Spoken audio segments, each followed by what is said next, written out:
எத்தனை காலந்தான் ஏமாற்றுவார் இந்த நாட்டிலே. உலக தமிழர்களுக்கு சங்க தமிழனின் அன்பு வணக்கங்கள்.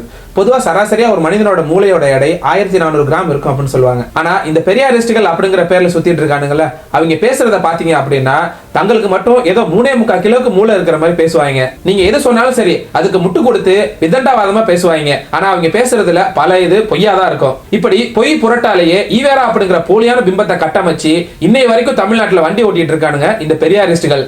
உலகத்திலேயே பெரியாரிசம் பேசுறவங்க மட்டும்தான் அறிவாளி, மற்ற எல்லாருமே முட்டா பயிலுங்க அப்படிங்கிற மாதிரி தான் அவங்களோட பேச்சு இருக்கும். ஆனா இந்த உலகத்திலேயே வடிகட்டி முட்டாள் யாருன்னு பார்த்தா அந்த பெரியாரிஸ்டுகள் தான். சமீபத்தில் நம்ம திராவிட மாடல் முதல்வர் சொன்ன மாதிரி பேரு பெத்த பேரு தாக நீலு லேது அப்படின்னு சொன்னார்ல, அதாவது தெலுங்குல ஒரு பழமொழி சொன்னார்ல, அது மாதிரி பேரு தான் பெரிய பெரியாரிஸ்டுகள் அப்படிங்கிற பேரு. ஆனா பண்றது எல்லாமே முள்ளமாரித்தனமும் பிக்காளித்தனமும் தான். பேசுறது என்னவோ பெண்ணியம், பெண் விடுதலை, பெண் சுதந்திரம், பெண் ஏன் அடிமையானல் அப்படின்னு வாய்க்கிழிய வக்கனே பேசுவானுங்க. ஆனா தங்களோட இயக்கத்துக்கு வர பெண்களை ஏமாற்றி அவங்க ஏற்கனவே திருமணம் ஆயிருந்தாலும் அவங்கள பாலியல் ரீதியா துன்புறுத்துவாங்க, பாலியல் சுரண்டல்ல ஈடுபடுவாங்க அப்படின்னு நம்ம ஏற்கனவே ஒரு காணொலியில விரிவா பார்த்திருப்போம். அதே போலதான் கடவுள் மறுப்பு அப்படின்னு வாய்க்கிலேயே பேசுவாங்க. அது மட்டும் இல்லாம ஊருக்கு ஊர் கோயிலுக்கு முன்னாடி கடவுள் இல்லை, கடவுள் இல்லை, கடவுள் இல்லவே இல்லை, கடவுளை கற்பித்தவன் முட்டாள் அப்படின்லாம் எழுதி வச்சிருப்பாங்க. ஆனா அப்படி சொன்ன ஈவேராவையே இன்னைக்கு கடவுளா மாத்தி வழிபாடு செஞ்சுட்டு வர்றாங்க. கிட்டத்தட்ட பெரியார் திடல் அப்படிங்கறது பெரியார் மடமா மாறிட்டு வருது.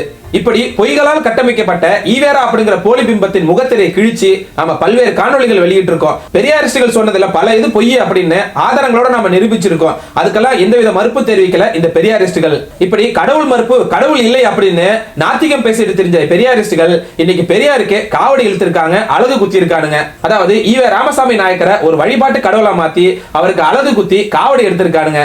அந்த காட்சிகளை நீங்களே பாருங்க.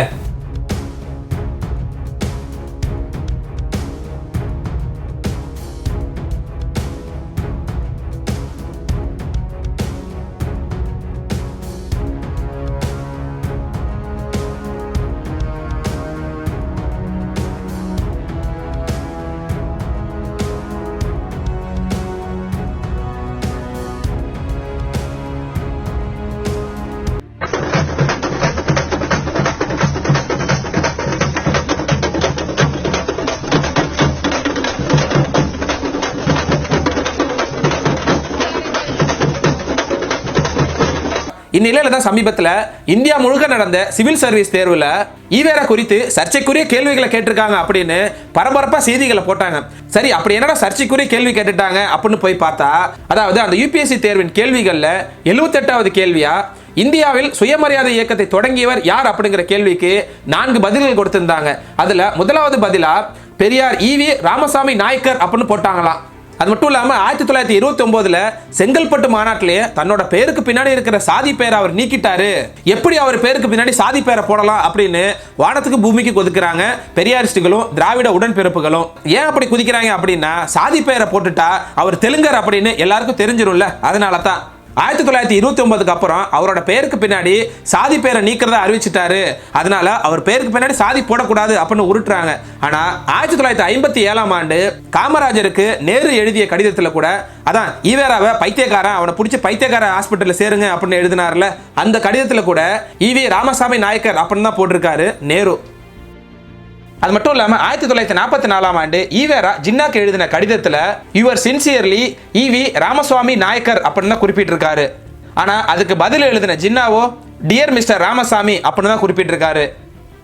அது மட்டும் இல்லாம ஈவே ராமசாமி நாயக்கர் 2வது திருமணம் செஞ்சுக்கிட்ட போது, அதான் தான் வளர்த்த பெண்ணை அவரே திருமணம் செஞ்சுக்கிட்ட போது அந்த திருமணத்துக்காக ஒட்டப்பட்ட நோட்டீஸ்லையும் ராமசாமி நாயக்கன் அப்படின்னு தான் குறிப்பிட்டிருக்காரு. இதை பத்தி திமுக வரலாறு அப்படிங்கிற புத்தகத்தின் 316வது பக்கத்துல குருசாமி சம்பத் கிட்ட என்ன சொல்லியிருக்காரு அப்படின்னு குறிப்பிட்டிருக்காங்க. அதாவது, சம்பத்து மணி உனக்கு சின்னமாதான் என்றார், கூடியிருந்த எங்களுக்கு எதிர்பார்த்த செய்திதான் எனினும் திடீர் என்றது. மேலும் விளக்குகிறார், படியேறி மேலே செல்லும் போது பார்த்து விட்டோம், நம்முடைய கட்சி மானம் அங்கு தொங்கிக் கொண்டிருந்தது. இன்னும் வெட்கக்கேடு என்னவென்றால் நோட்டீஸில் மணமகன் ராமசாமி நாயக்கன் என்றும் மதம் எனும் பகுதியில் ரேஷனலிஸ்ட் ஹிந்து, இந்து பகுத்தறிவுவாதி என்றும் கண்டிருக்கிறதே. எத்தனை தடவை இதே கையில் பார்டர் கட்டி, அதாவது கோடு கட்டி விடுதலையில் போட்டிருப்பேன், நான் இந்து அல்ல திராவிடனே என்று. இன்று இதையும் கண்ணால் பார்த்து விட்டேன் என்று புலம்பினார். அப்போது அங்கு பெரியாரின் நெடுநாளைய பக்தரான கடலூர் குருசாமி இருந்தார் அப்படின்னு குறிப்பிட்டிருக்காங்க. இதுல இருந்து நம்ம தெரிஞ்சுக்கலாம் 1926க்கு பிறகு ஈவே ராமசாமி நாயக்கர் தன்னோட பேருக்கு பின்னாடி நாயக்கர் அப்படிங்கிற சாதி பட்டத்தை போட்டுக்கிறதே இல்லை அப்படிங்கிறது வடிகட்டிய பொய் அப்படின்னு.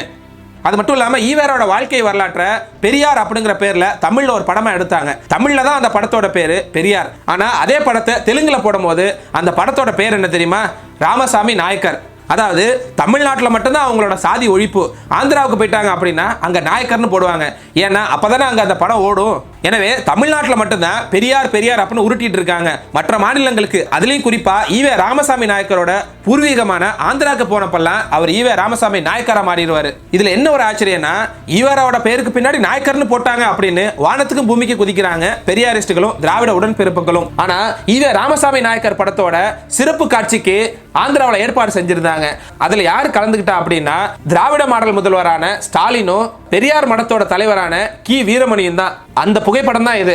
அந்த புகைப்படத்துல ஸ்டாலின் பேசிட்டு இருக்காரு, பின்னாடி பாத்தீங்கன்னா ஈவே ராமசாமி நாயக்கர் அப்படின்னு தான் போட்டிருக்கு. இப்படி தமிழ்நாட்டில் மட்டும் அந்த படத்தை பெரியார்னு சொல்றீங்களே, ஆந்திராவில் ஈவே ராமசாமி நாயக்கர்னு சொல்றீங்களே, இது என்ன இரட்டை நிலைப்பாடு அப்படின்னு அப்ப இருந்தவங்க கேட்டதுனால வேற வழியே இல்லாம போஸ்டர்லாம் ஏற்கனவே அடிச்சதுனால நாயக்கர் அப்படிங்கறத மட்டும் அடிச்சிட்டு போஸ்டர் ஒட்டி இருக்காங்க. ஆங்கிலத்தில் போடுறாரு, நூலின் தலைப்பு பெயர் மொழி எல்லாம் போடுவாங்கல்ல, அதுல போடுறாரு நூலின் பெயர் தமிழர் தலைவர் போட்டு அடைப்புக்குறியில் biography of E V Ramasamy Naicker என்று போட்டிருந்தார்கள். அதை எடுத்துட்டு காமிச்சார், பாத்தீங்களா ராமசாமி நாயக்கர்னு போட்டா எல்லாருக்கும் கொடுத்தா இதுதான் ஆகும் என்று சொன்னார்கள். அவர்கள் தான் இப்போது பெரியார் படத்தினுடைய இந்தி தெலுங்கு பதிப்பை வெளியிட்டு இருக்கிறார்கள். அதனுடைய பெயர் பெரியார் ராமசாமி நாயக்கர். இவங்க வெளியிட்டு இருக்கிற படம் இவங்களே எடுத்தது. இவங்களே தெலுங்குல போய் வீரமணியும் ஸ்டாலினும் தான் போய் அங்க தொடக்க விழாவை நடத்தி விட்டு வந்தார் ஹைதராபாத் போய். அந்த படத்தின் தலைப்பு பெரியார் ராமசாமி நாயக்கர். அது மட்டும் இல்லாம விடுதலை இதழின் இணைய பக்கத்திலேயே வரலாற்று சுவடுகள் அப்படிங்கிற தலைப்புல எங்கும் ராமசாமி நாயக்கர் அப்படிங்கிற தலைப்பிலேயே ஒரு கட்டுரை வெளியிட்டு இருக்காங்க. இப்படி அவங்க வெளியிடுற படத்துல ஈவே ராமசாமி நாயக்கர்னு போடலாம், அவங்க வெளியிடுற கட்டுரையில ஈவே ராமசாமி நாயக்கர்னு போடலாம். ஆனா யூபிஎஸ்சி கேள்வியில மட்டும் ஈவே ராமசாமி நாயக்கர் அப்படின்னு போட்டோன்னு ஏதோ மிகப்பெரிய தப்பு நடந்துட்டதா வானத்துக்கும் பூமிக்கும் கொதிக்கிறாங்க பெரியாரிஸ்டுகள். இப்படி கூவுனவங்களையே ரொம்பவே வித்தியாசமா முரட்டுத்தனமா கூவுனது யாரு அப்படின்னா ராஜீவ்காந்தி தான். இவர் யாருன்னா, நாம் தமிழர் கட்சியில் இருக்கும்போது ஈவேராவையும் கருணாநிதியையும் திராவிடத்தை எதிர்த்து பல கட்டுரைகளை எழுதியிருக்காரு, நரம்பு புடைக்க மேடைகள்ல பேசியிருக்காரு. ஆனா இன்னைக்கு தன்னோட வயிற்று பிழைப்புக்காக ஒரு சில பெயிண்ட் கான்ட்ராக்ட் கிடைக்கும் அப்படிங்கிறதுக்காக திமுக தஞ்சம் அடைந்து திராவிடத்துக்கும் ஈவே ராமசாமி நாயக்கருக்கும் முட்டு கொடுத்து பேசிட்டு வர்றாரு.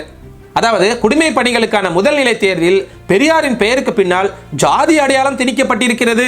ஜாதி ஒழிப்புக்காகவே தன் வாழ்நாளை அர்ப்பணித்துக் கொண்ட தந்தை பெரியாரை மீண்டும் மீண்டும் ஜாதிய வட்டத்திற்குள் அடக்க முயலும் ஒன்றிய அரசின் யூபிஎஸ்சி தேர்வு முகமையின் செயல் சிறுபிள்ளைத்தனமானது, கண்டிக்கத்தக்கது அப்படின்னு திமுகவின் மாணவர் அணி செயலாளரான ராஜீவ்காந்தி கண்டனங்களை தெரிவிச்சிருக்காரு. இதே ராஜீவ்காந்தி தான் 2018 அதான் நாம் தமிழர் கட்சியில் இருக்கும்போது மலேசியா இன்று அப்படிங்கிற ஒரு இணையதளத்தில் ஒரு கட்டுரை எழுதியிருக்காரு. அதோட தலைப்பு என்ன தெரியுமா? பெரியாரால் பறிபோன தனித்தமிழ்நாடு வலிக்கும் வரலாறு அப்படிங்கிறதான். அதாவது ஈவே ராமசாமி நாயக்கரால தான் தமிழர்களுக்கு தனிநாடு கிடைக்காம போயிருக்கு அப்படின்னு ஒரு விரிவான கட்டுரை எழுதியிருக்காரு இந்த ராஜீவ்காந்தி ராதாகிருஷ்ணன் அப்படிங்கிற திமுக கொத்தடிமை. இதே ராஜீவ்காந்தி நாம் தமிழர் கட்சியில் இருக்கும்போது கருணாநிதி குடும்பத்தை பத்தி என்னென்னலாம் பேசியிருக்காரு தெரியுமா? போல கேட்குறாங்க, ஸ்டாலின் மகன் என்பதற்காகவே உதயநிதிக்கு தகுதி இல்லாமல் போய்விடுமா? கருணாநிதி மகள் என்பதற்காக கனிமொழி தகுதி இல்லாமல் போய்விடுமா?